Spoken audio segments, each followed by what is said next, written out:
Buenos días, señora Araluce. ¿Nos escucha? Perfectamente. ¿Me oyen ustedes? Perfectamente también.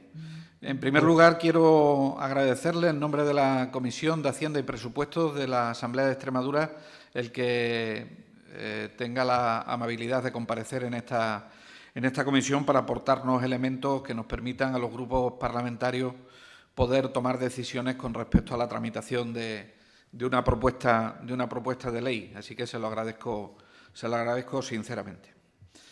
En segundo lugar, le voy a comentar la dinámica de la comparecencia para que usted lo sepa. En primer lugar, tendrá usted 10 minutos para hacer una exposición sobre la cuestión. Posteriormente, le pasaré la palabra a los distintos grupos parlamentarios por tiempo de 2 minutos para que le formulen las preguntas convenientes. Y finalmente cerrará usted por un tiempo de 5 minutos para dar respuesta a esas cuestiones que le hayan planteado o alguna reflexión que usted quiera hacer al respecto. No entiendan la rigidez del tiempo, que somos descorteses y que no valoramos su opinión. Es simplemente porque llevamos esta dinámica en estas comisiones de ayer y hoy, que queremos contar con la máxima participación y eso nos obliga a que seamos muy estrictos con el tiempo. Así es que, reiterándole el agradecimiento, y si usted está preparado, podemos pasar a su primera intervención por tiempo de 10 minutos. Suya es la palabra, señora Luce. muy bien, muchísimas gracias. Nada, es un placer estar aquí. Siento no haber podido estar ahí presencialmente, pues que tenía un compromiso previo que acababa hace un momento y me ha impedido estar allá, lo cual es una pena. Me gustaría porque, en fin, yo me siento por lo menos medio extremeño, que he vivido 21 años en Navalmoral de la Mata y me gustaría poder estar allí. En fin, con respecto a la proposición de ley, la proposición de ley incide fundamentalmente, aparte de la exposición de motivos, incide particularmente sobre la tasa de risa y el retroyevarla a la tasa que existía antes del año 2019. Frente a eso, en este momento tenemos una tasa bastante superior, que se elevó anteriormente un 20% y ahora actualmente otro 30%, y nos enfrentamos a eso. Efectivamente hay que marcarlo, como dice la proposición de ley, hay que marcarlo en la situación general desde el punto de vista contributivo de las unidades nucleares. Las unidades nucleares, y en concreto Almaraz, son unas unidades que primero funcionan perfectamente. Nosotros estamos evidentemente apostando por su continuidad, porque consideramos que con un 5 y poco por ciento de la potencia instalada en España, pues producimos el 20% de la energía eléctrica española. Y eso se debe a que funciona, es la tecnología que más tiempo funciona, más horas al año o funciona. Para hacernos una idea, funcionamos cerca de 8.000 horas, mientras que, por ejemplo, las nuevas energías como renovables, como la fotovoltaica, funciona unas 1.400 horas y la eólica pues unas 1.700, 1.800 horas. ¿Qué quiere decir esto? Que hay que instalar para producir la misma cantidad de energía eléctrica, hay que instalar para sustituir a la potencia nuclear, si fuera fotovoltaica, pues con una potencia instalada de 5,5, 5,6 veces la potencia nuclear, porque funciona muchas menos horas al año, eso lo entiende cualquiera, y en la potencia eólica estamos hablando de 3,5, 3,6. Por tanto, habría que hacer una instalación gigantesca adicional a la que ya existe de fotovoltaica y eólica. En concreto, me estoy refiriendo a estas dos tecnologías, porque, por ejemplo, la termosolar pues, es mucho menor, etcétera, ¿no? Por tanto, nosotros consideramos que la aportación de energía nuclear es fundamental. Tiene unos cuantos atributos que los quiero poner en valor. Uno de ellos es el que la ocupación de territorio. La energía nuclear, con respecto a la energía que produce eléctrica, tiene una ocupación de territorio mínima. Sustituirla por otras fuentes significaría hacer una ocupación del territorio muy grande, no solamente desde el punto de vista visual, sino también de la utilización de suelo para otras actividades. Con lo cual, bueno, pues es una de las ventajas que tiene la energía nuclear, que es una concentración, por así decirlo, geográfica muy pequeña. Tiene otra característica, y es que da una independencia energética muy importante, que también lo dan las renovables. Las renovables, que son fantásticas, son maravillosas, que producen una autonomía estratégica importantísima, pues la nuclear también, porque la dependencia nuclear del exterior se reduce al combustible que está diseminado por el mundo y, por tanto, sin, además, presiones geoestratégicas, y el único caballo de batalla, el único cuello de botella en este momento está en el enriquecimiento, y Europa está activando sus capacidades de enriquecimiento para no tener que depender de algún país, como es el caso ruso, en el que el 35% del enriquecimiento en Europa se venía produciendo de Rusia, y actualmente se está reduciendo porque hay cada vez más capacidades de enriquecimiento en Europa en general. Con lo cual, da una independencia estratégica muy grande. Una estabilidad muy grande, porque, por lo que estamos diciendo, porque produce muchas horas al año. Las paradas que tiene fundamentalmente son paradas de recarga programadas, se sabe cuándo, y por tanto la energía nuclear siempre está cuando se le espera, está ahí. Y eso pues es un valor importantísimo. Otro valor importantísimo que en estos días se ha puesto de manifiesto es el tema de la firmeza que produce en el sistema, que es una central de potencia síncrona, es una central que tiene una inercia muy grande. Eso cualquiera que haya visitado la central nuclear de Almaraz pues lo conoce, porque para producir potencia lo produce con grupos turboalternadores, que en el caso de Almaraz pues son unas 800 toneladas que están girando a 1.500 vueltas por minuto, para mantener la frecuencia de la red, lo cual quiere decir que tiene una inercia ante transitorios en la red de frecuencia o tensión gigantesca, y que por tanto permite soslayar determinados cambios de frecuencia y tensión en la red que se han puesto de manifiesto, por ejemplo, durante todos estos días. La firmeza que da la nuclear, igual que lo da la hidráulica o igual que lo dan los ciclos combinados, pues es importantísima para, ya digo, el control de la red, y desde luego no es una rémora, sino es todo lo contrario, es una aportación de firmeza enorme, y es un tema físico. Aquí no hay nada ni ideología ni de nada, es un tema técnico. Es imposible frenar y, por tanto, cambiar la frecuencia de una masa tan gigantesca como 800 toneladas girando a 1.500 vueltas por minuto, y por tanto la frecuencia se mantiene mucho mejor. Y las tensiones, por supuesto, porque son capaces de generar y absorber potencia aparente, con lo cual controla mucho mejor las tensiones, así como la potencia de cortocircuito en el caso que haya cortocircuitos. Porque aquí la gente está hablando de que si a mí me gusta más la eólica, o me gusta más la fotovoltaica, o me gusta más la nuclear, o me gusta más la hidráulica. No se trata solo de eso.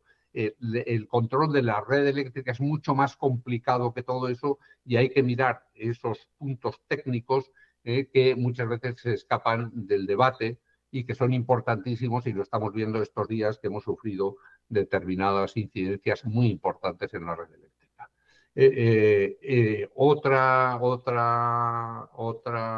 Otro tema importantísimo es que la energía nuclear no presiona el precio. En la subasta de energía que hay, la energía nuclear siempre entra normalmente con precios cero o muy bajos, con lo cual nunca es la potencia que fija el precio, que, como se sabe, en un mercado marginalista la fija para todo el mundo la energía más cara. Por tanto, la energía nuclear no presiona el precio y es muy competitiva, y eso para para los ciudadanos, para la industria, etcétera, pues es fundamental. Esto, y otra cosa es que somos muy competitivos, a no ser que se nos quiera hacer artificialmente no competitivos, como es una presión tributaria gigantesca que es la que tenemos. Una de las cosas que me extraña en la proposición de ley es que se habla que la tasa de Enresa es el más gravoso de todos, y no es así. Nosotros somos de los que consideramos que el que contamina paga, y por tanto nosotros queremos pagar todo el coste del desmantelamiento y la gestión de los residuos nucleares que producimos, porque consideramos que hay que seguir el lema del que contamina paga. Otra cosa es que no estemos de acuerdo, como nos ha pasado últimamente, con un incremento de la tasa de Enresa del 30%, cuando en el 2019 se había acordado que no subiera más de un 20% y ya se subió ese 20%. Y ahora ha subido un 30% por un nuevo Plan General de Residuos Radiactivos que viene por falta de consenso institucional y social, así lo reconoce el Ministerio, y que no corresponde a las centrales nucleares. Y por eso estamos en litigio, en este caso, en el Tribunal Supremo. Y ya veremos a ver esta tasa de Enresa del 30%. La subida que es desde cerca de 8 euros el megavatio hora hasta 10,3. No estamos hablando de la subida de 6,60 y tantos a 8, que fue lo acordado en el año 2019.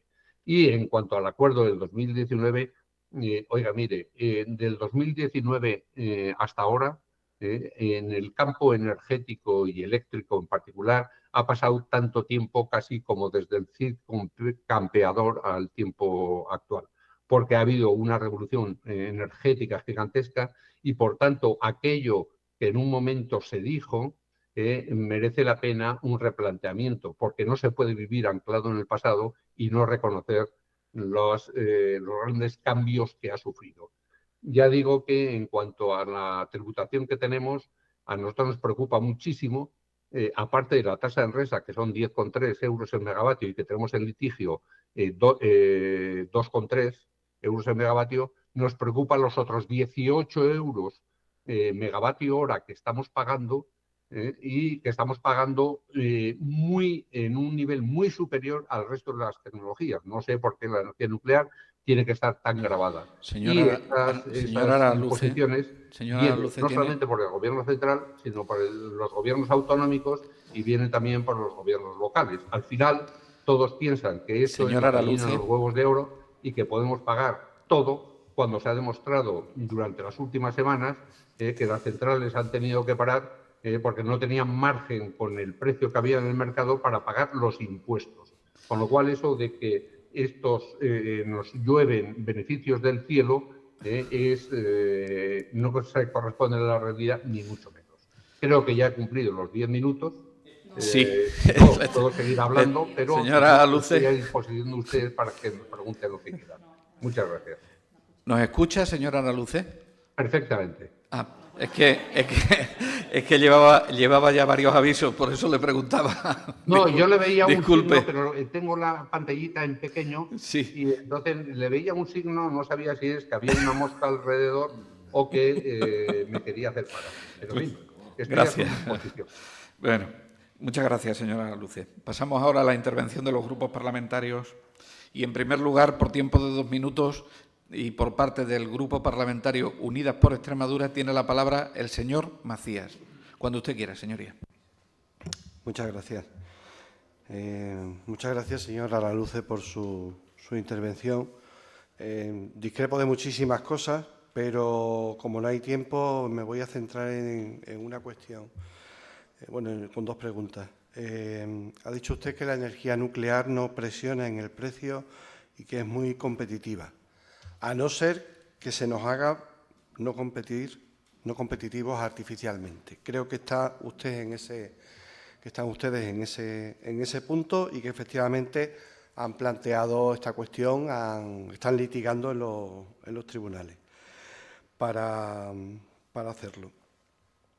En este punto, ¿cuál es entonces el coste de producción del megavatio hora en una central nuclear?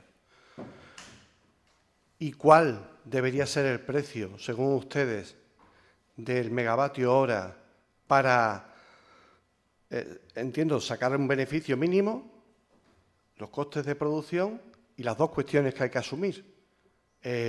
La renovación de las centrales nucleares, pues como Almaraz, por ejemplo, que si se prorrogara habría que asumir una serie de cambios inaplazables, y la cuestión de los residuos.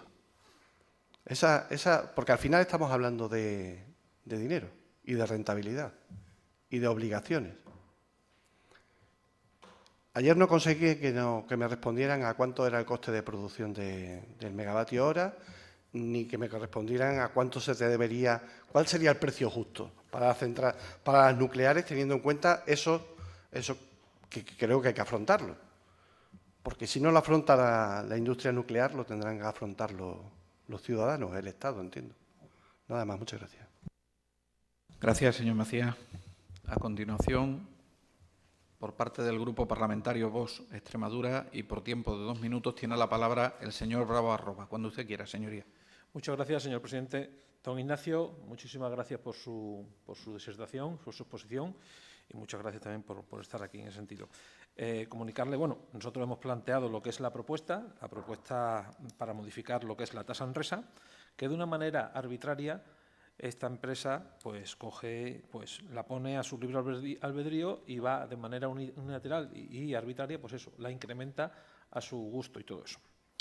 En ese sentido, ayer nos comunicó el señor Navarro, expresidente de Enresa, que hay un fondo existente ya de 8.000 millones de euros, que hay una rentabilidad por ese fondo, que evidentemente gestiona de manera conservadora, según nos expuso aquí a pregunta de este diputado, y también nos comunica que él valora, y así está valorado, en 22.000 millones el desmontaje y el desmantelamiento de todo el sistema de centrales nucleares de España. Lo que es curioso, que luego, y le cuestiono en ese sentido, le pregunto, ¿no? Si el coste de desmontar Garoña, que ahora mismo se está desmantelando, son 475 millones de euros, parece ser, y así está aprobado por el Gobierno, si tenemos 7 centrales nucleares, pues evidentemente la regla de 3 es fácil. 7 por los 475 millones de euros son 3.325 millones de euros. Vamos a redondear, 4.000 millones de euros. Vamos a ver, si hay un fondo de 8.000, ¿no habría suficiente? O sea, ¿no cree usted que ya con eso hay más que suficiente y sería posible en ese sentido rebajar la tasa Endesa, la tasa Enresa? En ese sentido, vamos, lo veo lógico. Más cuando los mismos, o sea, esos 22.000 millones que ha fijado Enresa es un canto, vamos, un trino al aire, ¿no? Como se suele decir, porque es que no hay justificación, más cuando está justificado que 475 millones de euros cuesta el desmantelamiento de uno. Nada más, muchísimas gracias. Muchas gracias, señor Bravo. Bien, a continuación, por parte del Grupo Parlamentario Socialista y por tiempo de 2 minutos, tiene la palabra la señora Gil Rosiña, cuando usted quiera. Gracias, señor presidente. Señora Araluce, en nombre del Grupo Parlamentario Socialista, le agradezco su trabajo y presencia en esta comisión. Mire, el Grupo Parlamentario de extrema derecha, Vox, ha presentado ante el Parlamento de Extremadura una modificación de la ley para que se rebaje la tasa Enresa. Es un proyecto de ley que tiene un único artículo que modifica. Y hemos venido a esta comisión, han venido a esta comisión 25 comparecientes. No soy yo una diputada que no sea amante del debate parlamentario y de cómo enriquece el trámite parlamentario de una norma que se supone que quiere cambiar un texto normativo para mejorar la vida de los ciudadanos. Esa es la razón de ser del trabajo parlamentario y del poder legislativo. Sin embargo, en Extremadura se viene tergiversando este debate y también la discusión de esta propuesta de modificación del Grupo Parlamentario Vox para trasladar a la ciudadanía extremeña si estamos a favor o en contra del mantenimiento de la actividad en la central nuclear de Almaraz. Y nosotros lo estamos, como lo estuvimos antes del inicio de la prórroga actual.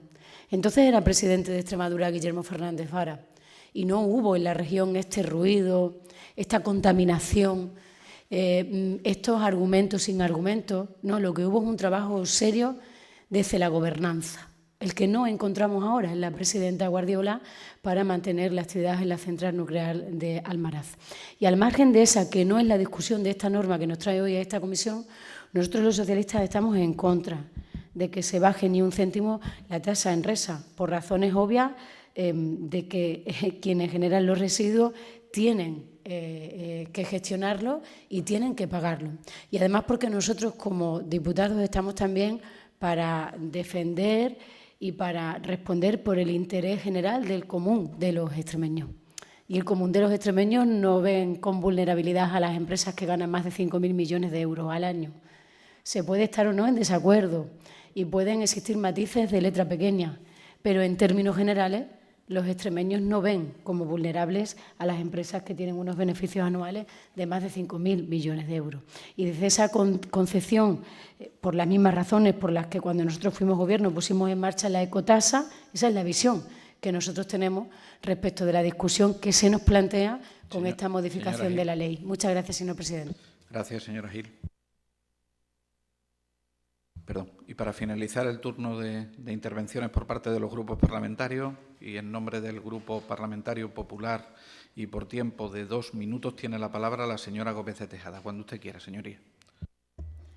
Muchas gracias, presidente. Muchas gracias, señor Araluce, por su comparecencia clarificadora. Creo que ha puesto negro sobre blanco de lo que estamos hablando, entre otras cosas, que es de la tasa Enresa. Ha quedado bastante claro que esta tasa ha sido subida desproporcionalmente, de forma arbitraria y sin consenso ni institucional ni social por parte del Gobierno del señor Sánchez. Es verdad que aquí han venido 25 comparecientes, por cierto, él solo ha propuesto a 2, que además son exconsejeros de la Junta de Extremadura y bueno, favorables al cierre de las nucleares, lo volvieron a dejar ayer aquí claro. Y es verdad que hay formas de cerrar empresas, lo estamos diciendo durante estos 2 días, y una de ellas es asfixiarles a impuestos para que al final no sea rentable, no sea viable y tengan que cerrar. Con lo cual sí que estamos hablando del cierre de Almaraz indirectamente, porque mientras no sea rentable y no sea viable económicamente ninguna central nuclear, va a haber que cerrarla. No es confundir el debate, es que el Partido Socialista pretende soplar y sorber.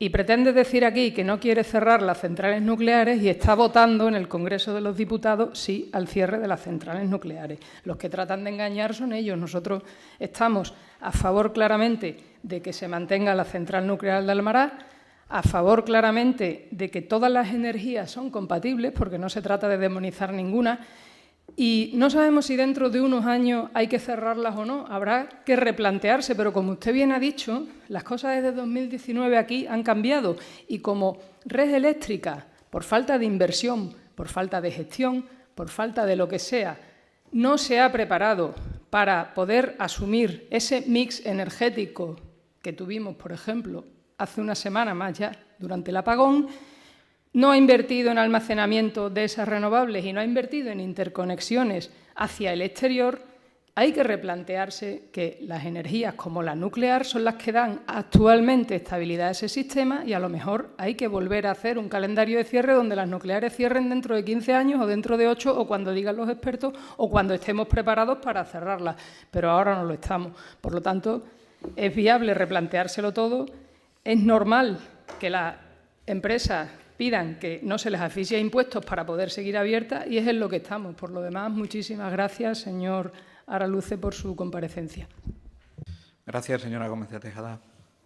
Bien, y para finalizar esta comparecencia, le doy la palabra por tiempo de 5 minutos al señor Araluce, cuando usted quiera. Me conocen, yo en 5 minutos casi ni abro la boca, necesito mucho más, pero en fin, me remitiré a los 5 minutos. Preguntas. ¿Energía nuclear no presiona el precio? ¿Y cuál es el coste de la producción nuclear y tal y cual? Bien.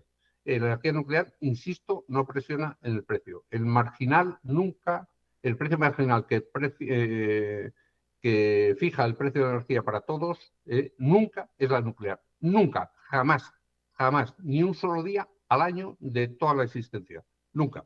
Por tanto, no presiona el precio. Es un dato técnico. Coste de producción, se lo digo, exactamente 39,5 euros el megavatio hora. El coste de producción que tenemos de media todas las unidades nucleares. A lo cual luego hay que sumar 27,4 euros megavatio de carga fiscal entre los tributos y la tasa de Enresa.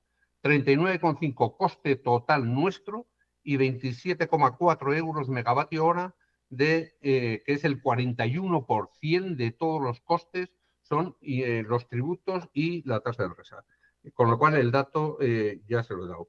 Inversiones para continuar. Las grandes inversiones que se han hecho al Marad, y ustedes que viven allá lo habrán podido comprobar, si no, se hicieron después del accidente de Fukushima, fueron las grandes inversiones que se hicieron. Las inversiones necesarias no sabemos cuántos serán para alargar la vida, pero desde luego mucho menores que la sustitución por otra energía, muchísimo menores. El coste de Enresa, evidentemente hay que pagarlo. Y ahí sigo con la pregunta también del grupo Vox.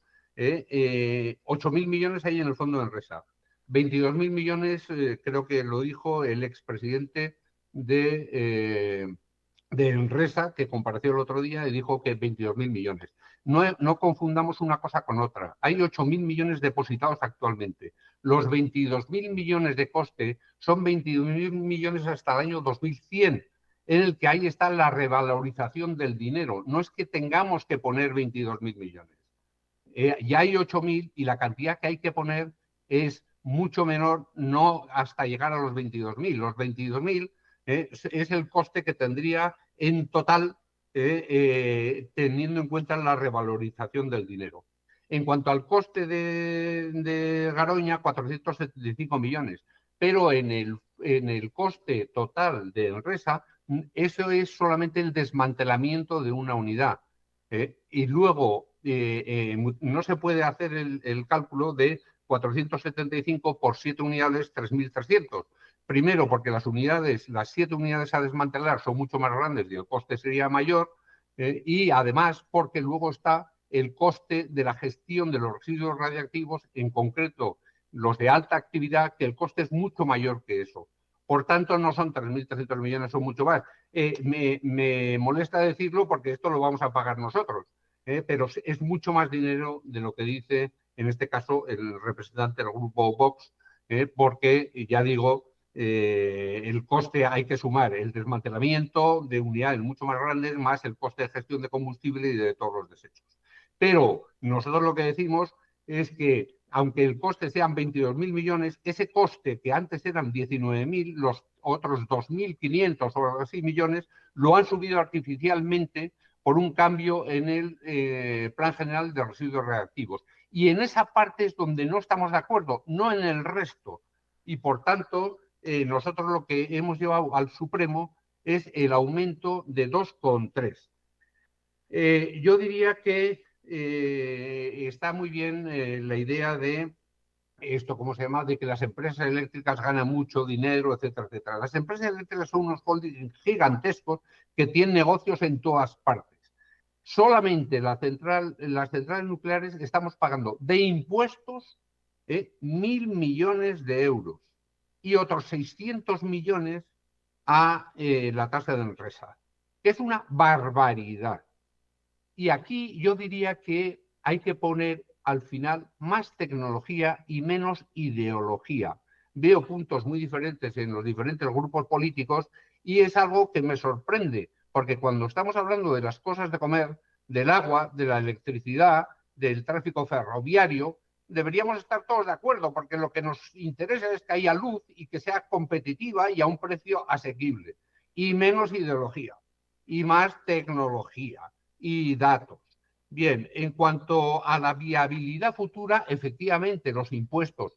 Pero no olvidemos una cosa, aquí no estamos hablando solamente de la tasa de Enresa, estamos hablando del resto de los impuestos, que, por cierto, tengo que decir que esos impuestos vienen de gobierno central, comunidades autónomas, etcétera, que están regidas por diferentes partidos políticos. Es decir, que nosotros tenemos unos impuestos enormes de un partido socialista que tiene apoyo de RC, tenemos unos impuestos enormes del Partido Popular, no tenemos impuestos en otra comunidad autónoma que está regido por el Partido Socialista, porque da la sensación que cuando estamos hablando de dinero, ya las ideologías políticas desaparecen y todo el mundo quiere cobrar. Señor Araluce. Muy bien. Vaya finalizando, por favor. Y solamente hablar de que efectivamente lo que no se puede es mantener un criterio como está en el PNIEC, en el que la única fecha fija que figura en el PNIEC es el cierre de las nucleares. Sin embargo, el desarrollo del almacenamiento, la interconexión no tiene fecha fija y por tanto tiene que ser flexible. No se puede en un plan decir, oiga, mire, yo no estoy montando ni almacenamiento ni interconexión, pero las centrales nucleares que cierren. O al revés, estoy montando mucho y que no cierren. Oiga, hay que mirarlo en su conjunto y por tanto merece una reflexión. Lo entiende hasta el niño del parvulario. Lo tendría que entender todo el mundo. Oiga, mire, hay un plan, pues vamos a mirar todo el plan, si es factible o no. Y luego hagamos cargo, examen de conciencia entre todos, porque esto no va de partidos políticos, esto va de técnica. Y nada más, siento haberme encendido un poco al final. No se preocupe. Muchas gracias, señora Luce. Muchísimas gracias por su contribución. Muchas gracias. Bien, señorías, pues sustanciado el orden del día, levantamos la sesión.